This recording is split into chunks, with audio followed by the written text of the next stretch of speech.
د تیر حکومت پر مهال د ولسی او مشرانو جرګو یو شمېر غړو او سیاسونو پر افغانستان د پاکستان د پوځي رژیم تیری په کلکو ټکو وغنده او له اسلامي امارت څخه ملاتړ اعلان کړ. یاده غونډه نن په کابل کې د افغانستان د پخوانی ولسمشر محمد اشرف غني د مرستیال سرور دانش په دفتر کې جوړه شوې وه. زما عمر دا اوس یو شپېته کلنۍ کې روان یم.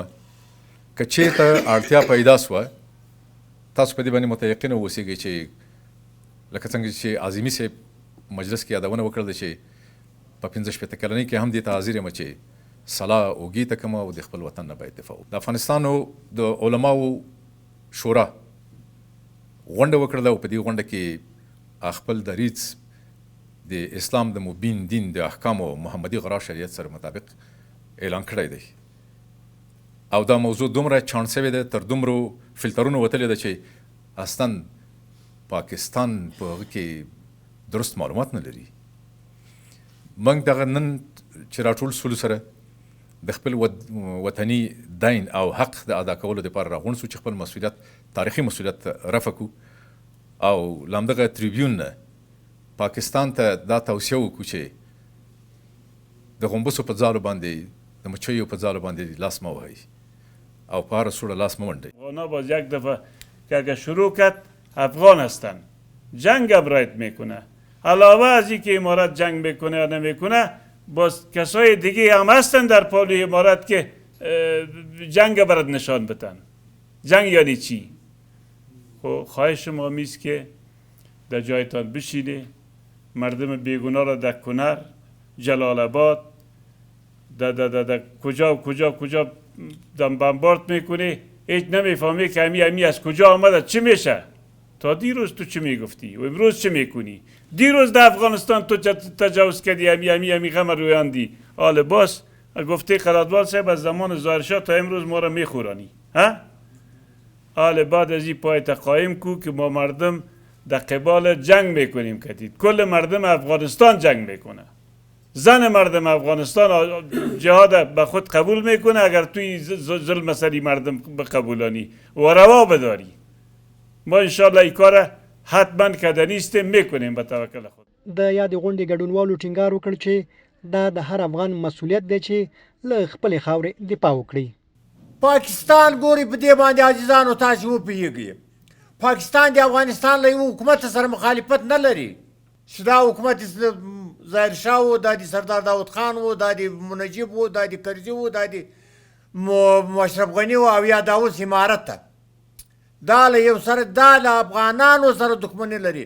هر دولت، هر حکومت چې دلته دوی په دې پوه چې دا د افغانانو لپاره یو قدم د پرمختګ، یو قدم د هوساینې، یو قدم د سوکالۍ اخلي او افغانان په دغه ټولنه کې اوس خوشحاله سو، دی د دولت په ضد باندې خپل عملي اقدامات له هر هغه څه اخلي او دا په دې باندې پوه شي دته هېڅوک نه پاتې کېږي چې بیا به دی بیا دا تمه لري چې بیا به یو ډله څوک پیدا کړم هغه به د افغانستان په ضد جنګوم. نه دغسې څوک نشته چې د افغانستان په مقابل د پاکستان سیاست اوس د افغانستان ټول ولس په دې خبر دی چې پاکستان نوې پروژه د افغانستان دپاره اخیستې ده او دی د دغې پروژې دپاره د افغانستان پر دغه مجاهد ولس باندې څه کوي؟ بمبارد کوي.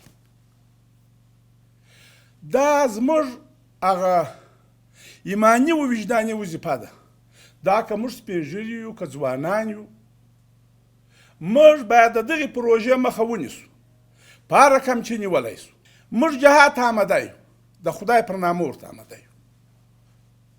موږ د دا خاوره موږ دا غږ کړی دی، زموږ پلار کړی دی، زموږ نیکه کړی دی، زموږ ورنیکه کړی دی، ټولو افغانانو دا غږ کړی دی چې دا خاوره زموږ مور ده. د مور څخه چې سړی دفاع نه کوي دا د خپلې مور زوی نه دی.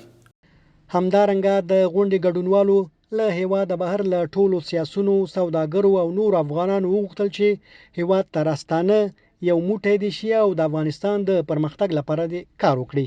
از تمام سیاسیون، تجاران و کارمندان سابق یا دوره جمهوریت که در بیرون از کشور قرار دارند از اونا دعوت میکنیم و میخواهیم که کسانی که به وطن برنگشتند بیاین به وطن برگردند، دست به دست همدیگر داده در جهت بهبود و ارتقای کشور فعالیت بکنیم. به خصوص از تاجران ملی ما تقاضا داریم که فعلا در افغانستان امنیت وجود دارد، زمینه سرمایه‌داری خوبی وجود دارد، سرمایه گذاری خوبی وجود دارند، بیاین در اینجا سرمایه گذاری کنند، برای مردم اشتغال زایی هم صورت بگیره و فقر و مشکلاتی که مردم دچارش هست در جهت رفع از فقر و مشکلات هم کمک بکنند و سهم بگیرند.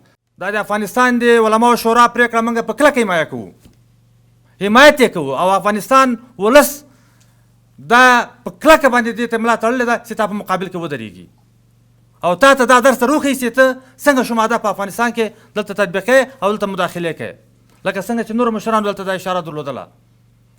هر ماشوم د دې وطن چې ته په شهادت رسې د دې جبران به تا نه په لس رقم اخیستل کېږي او درنه اخلو. د یادونې وړ ده چې د پاکستان پوځي رژیم د تیر یکشنبې په شپه یا د کب په دویمه د افغانستان حریم نقض کړ.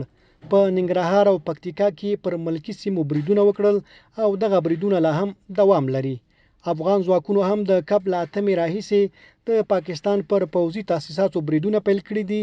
چارواکي وایي په دغو بریدونو کې پاکستاني لوري ته درنه مرګ ژوبله اوښتې ده.